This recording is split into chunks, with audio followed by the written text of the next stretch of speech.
রে মাদার চোদ, কি সব পড়িয়ে মালিক একে সরারে ধনে সাইজকে গাড় মেরে দিল ঘুমটার।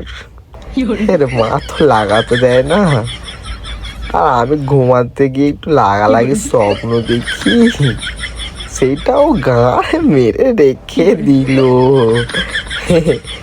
মালিকের সব দোষ, তুমি তো তোমার মতো লাগাও ঘর বন্ধ করে কাপা কাপ। আর এই বাচ্চাটাকে মানে পুলিশের একটা গাঁড়ার মাথা ধরিয়ে দিয়ে প্যাঁ প্যাঁ করলো গাঁড়ের কাছে, গাঁড়ে এমন ভয় ঢুকে গেল, ভাবলাম যে লাগা থেকে ধরা পড়ে গেছি, তাই মানে ঘুমটা ভেঙে গেল রে। মাদার চোদ মালিক, আরে ক্যামেরাম্যান চুদির ভাই, তোদেরকে কি বলি, আরে ধনের সাইজ সর ওপর থেকে, মাদার চোদ তোর মাকে আজকে দেবো অনেক কাঁপানি কাপা কাপ করে।